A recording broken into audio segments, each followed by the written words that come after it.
Bismillahirrahmanirrahim. Assalamualaikum warahmatullahi wabarakatuh. Ketemu lagi nih. Saya kebetulan lagi di bengkel dan ini bulan Agustus tanggal berapa? Tanggal seberapa dah? Tanggal saanu lah pun. Pokoknya kayak orang ninggal heula tanggal sabaraha? 13 Agustus ya. Nah, si Pato lagi di bengkel. Ya lagi mau beres-beres nih. Tapi saya nggak ngomongin ini. Ini paling nggak saya udah hampir 4 tahun pakai Benelli Patagonian Eagle yang karburator ya 250 cc, dan ini kebetulan ada Kang Jajang nih montir yang nanganin selama dia 4 tahun terakhir ya, hampir 4 tahun terakhir.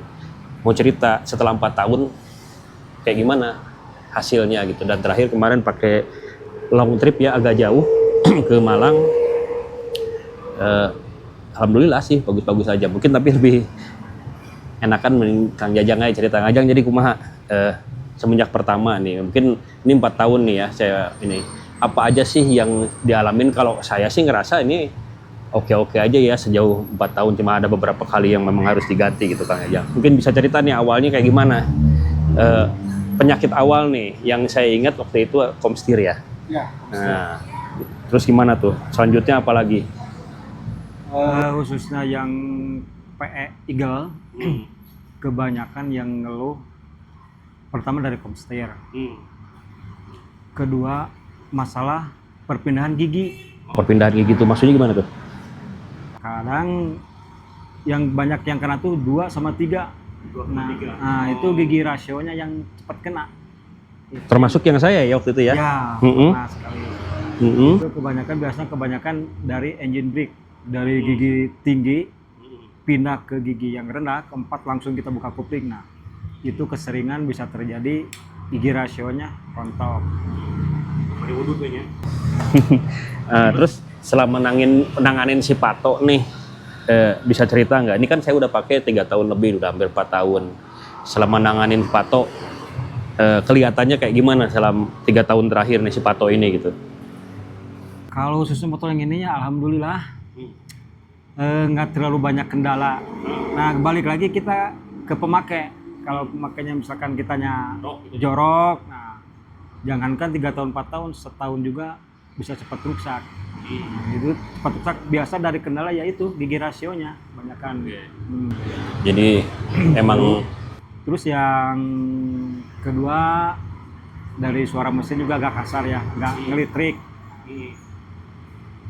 Nah, terus yang biasanya ya dari awal keluar PE sampai yang terakhir tuh tahun 2000 berapa banyak kendala dari komstir. komstir ya. Cuman komstir bisa ada penggantian dari part-part lain selain dari yang Benelli. Ya kayak saya kan pakai GL ya waktu itu. Jadi si Pato selama ini penyakitnya selain tadi ya, apa tuh yang pernah di servisnya apa aja nih? Biar daripada saya yang ngomong nanti kan bisa pajarkan nggak bohong gitu, mending montirnya langsung yang ngomong gitu ta.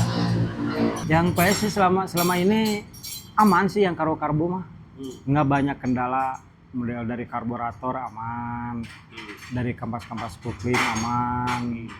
Selama saya ngerjain motor ini khususnya motor, nggak pernah ada kendala sih sebenarnya mah, aman aja. Cuman ya paling harus sering servis rutin lah. Oli gimana oli? Nah, kalau oli, nah khususnya kalau oli buat PE untuk meredam panas, enaknya sih pakai motor. Cuman kan ada dari Benelli langsung yang khusus, olinya khusus ada yang Benelli. Tapi kebanyakan kan oli itu ada yang panas, ada yang bisa meresap dingin. Nah, kebanyakan kalau enaknya sih pakai yang motor. Tapi itu juga balik lagi ke konsumen mau pakai yang Benelli atau pakai motor. Tapi lebih aman, enak pakai motor sih sebenarnya.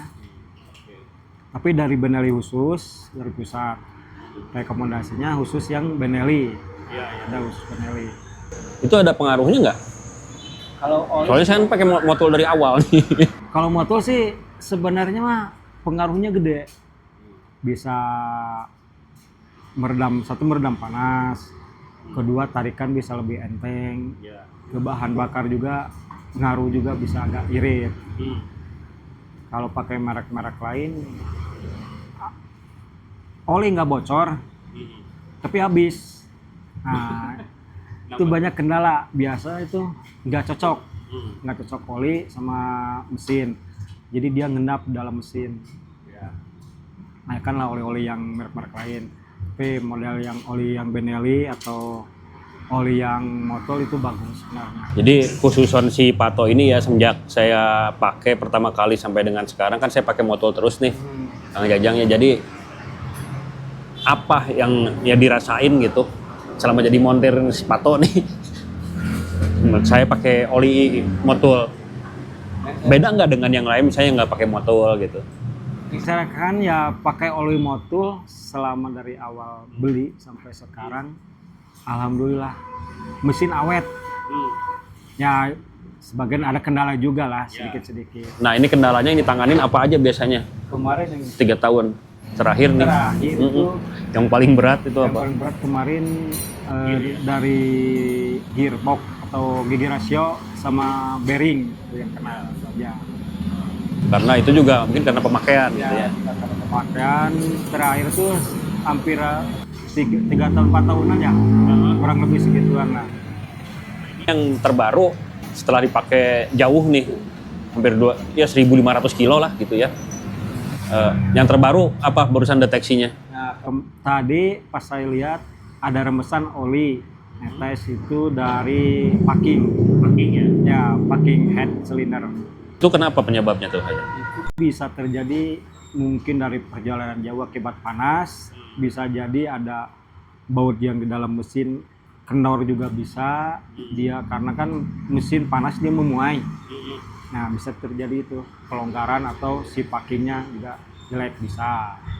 Oke, jadi selama nanganin si Pato baru itu ya penyakit yang ininya ya, dan itu wajar nggak sih? Masih masuk wajar nggak? Atau memang agak terlalu yang berlebihan gitu misalnya? Kalau untuk khususnya motor Benelli benar sih wajar sih sebenarnya, tapi untuk pemakaiannya yang apik gitu ya. Jadi hal kayak tadi mah wajar ya, lagian memang udah masuk apa? Kilometer juga udah jauh. 44.000. Jadi memang harus ada yang memang harus diganti ya. Oke, jadi juga usia. mungkin faktor usia, faktor faktor umur si gajah lemah we gitu. Ayo bagi kolot mah bagi kayak karawas gitu. Bagi karawas keluar sakedik asup angin gitu. Nah, gitu teman-teman. Jadi kalau yang saya rasain sih hampir 4 tahun terakhir ya. Ini Bung Robi ada di dalam nih. Tuh, serah terimanya langsung sama Bung Robi. Ini kan nicknya kan nick 2020, tapi saya awal 2021 pakai gitu kan. Udah 3 tahun lah, anggap 3 tahun lebih. Jadi tahun depan tuh bulan Januari, atau mungkin motornya sendiri udah 4 tahun nih. Tahun depan bulan Januari dan bulan Februari itu udah 4 tahun persis ya. Jadi sejauh ini yang saya pakai kelebihannya enak dipakai jalan jauh terus terang aja gitu. Jadi Aki masuk atuh no frame tenan naon. Nah itu di belakang ada Iki tuh yang kalau saya butuh spare part apa saya pasti kontak dia dulu gitu. Itu kelebihannya pede. Kelebihannya yang jelas ini motor nyaman lah buat saya mah ya.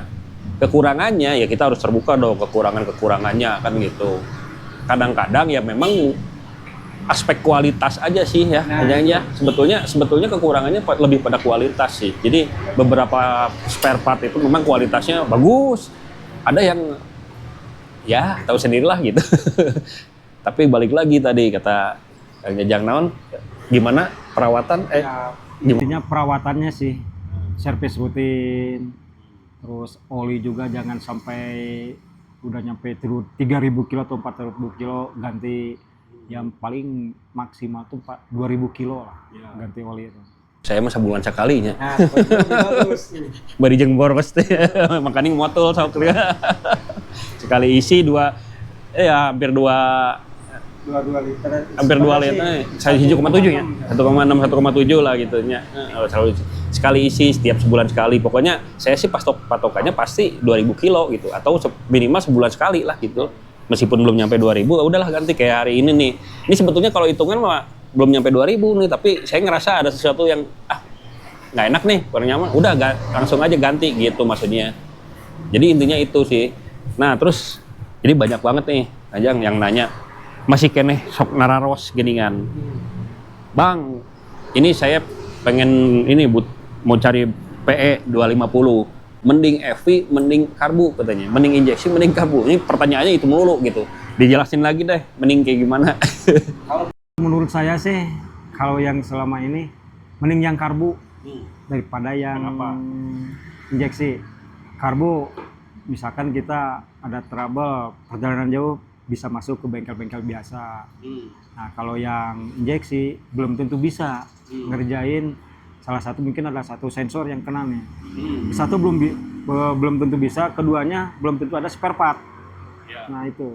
Yang paling sering itu sensor mapnya ya, throttle body itu. Yang injeksi. Itu yang khususnya injeksi. Tapi kalau yang karbu sih selama ini aman-aman aja. Nah, kalau kelebihannya injeksi? Kalau kelebihannya injeksi, ya justru lebih irit. Lebih irit sih kalau dari bahan bakar, dari injeksi. Lebih enak, lebih irit. Cuman itu kalau udah ada trouble, montirnya aja pusing. Pusing. Udah beberapa unit saya betulin, bolak-balik. Satu minggu ada yang 6 kali ganti busi. Nah, itu udah ganti throttle body, udah ganti sensor map. Itu yang injeksi ya? Itu yang injeksi. Nah, tapi saya sarankan coba ganti bahan bakarnya pakai yang pertalit.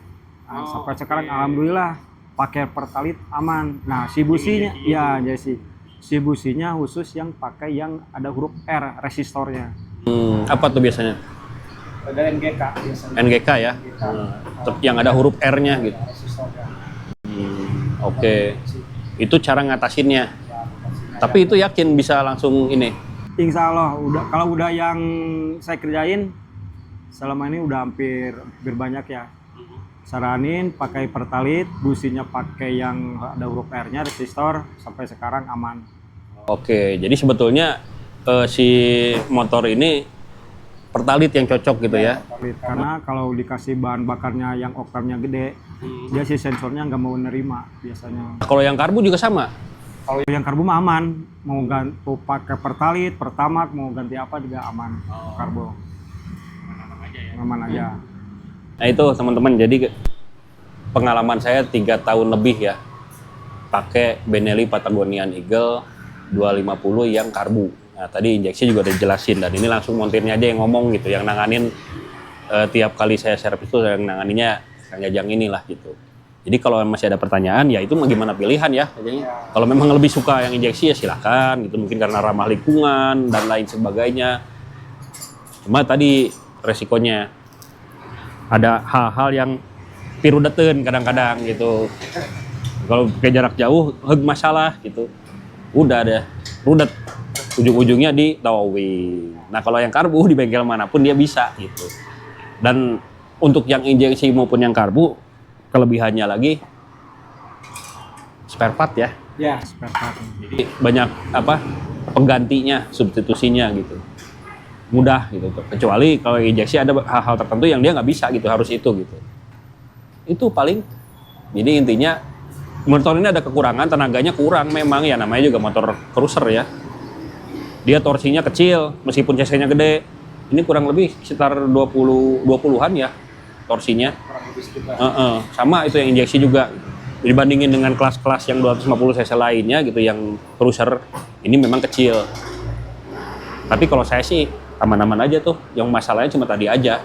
Dan itu juga pengaruh usia, sekali lagi pengaruh usia gitu. Jadi masalahnya karena memang usianya udah lama dan kilometernya udah jauh gitu. Jadi wajar, masih sangat wajar kalau ada part yang harus diganti karena kelamaan gitu ya. Itu paling video sekarang, mudah-mudahan bermanfaat. Saya sih tadinya mau ngomongin keyway benda tapi nggak ada nih yang apa namanya. Nah, keyway benda tuh selama ini sering terjadi banyak yang komplain dari rem belakang. Ya, macet. Nah, itu juga paling misalkan ada yang macet, tinggal bawa aja ke bengkel. Nah, nanti di remap ulang si ABS-nya. Paling gitu aja. Jadi sederhana aja, begitu aja. Kalau macet bawa ke bengkel, di remap ulang, udah selesai, nggak ada masalah lagi. Cuma itu aja masalahnya. Oh. Terus yang kedua, kilometer. Kenapa tuh? Ada yang dari sensor depan, ada yang sensor dari belakang, terus ada lagi yang harus diganti ABS. Karena kan si kilometer yang benda dia nyatu sama si ABS-nya, si kilometernya. Jadi sensornya tuh masuk ke ABS. Nah, ada yang kemarin saya pernah ganti dari ABS-nya, udah ganti sensor kilometer depan masih, yang belakang masih, terus ganti kilometernya dia masih. Nah ternyata si ABS-nya yang bermasalah. Nah kalau yang baru-baru bisa diklaim. Tinggal bawa, misalkan ada terjadi masalah apa, tinggal bawa aja. Mahal nggak biayanya? Nah biasanya yang banyak yang nanya gitu, biaya perawatannya mahal nggak kiwai benda? Kalau untuk selama ini sih belum pernah ada ya yang ganti untuk pembelian, cuman masih dalam garansi, masih servis garansi. Oh, betul, kebetulan semuanya garansi. Jadi nggak tahu nih mahal apa, tapi dengar-dengar Kalau ABS-nya sih lumayan kayaknya sih. ABS-nya lumayan ya. Di atas 1 jutaan kurang lebih. Di atas 1 jutaan kurang lebih. Berarti umum dong kalau begitu mah. Ya sih umum. Juga kampas rem belakang juga kalau nggak salah kurang lebih 500 atau 400 ribu. Antara segitulah ya. Ya segitu lah. Kampas remnya doang. Kampas rem yang belakang. Yang belakang. Cuman tenang, ada persamaannya lah. Oh, sama juga itu juga. Kiwai juga ada ininya ya, substitusinya. Cuma yang belakang. Yang belakang apa tuh? PCX. Oh, PCX. Oke. Jadi kiwai benda tuh kanvas rem belakangnya tuh ada persamaannya dengan PCX. Sama persis. Ya. Tinggal plug and play gitu ya. Tapi kalau yang depan khusus Benelli. Yang kiri benda. Tuh paling teman-teman video kali ini mah naon deui atuh da paling ya cuma gitu. Saya tadinya mau lihat-lihat gitu apa gitu. Tapi sudahlah. Yang penting itu pemakaian 3 tahun lebih ya. Oke, thank you. Assalamualaikum warahmatullahi wabarakatuh.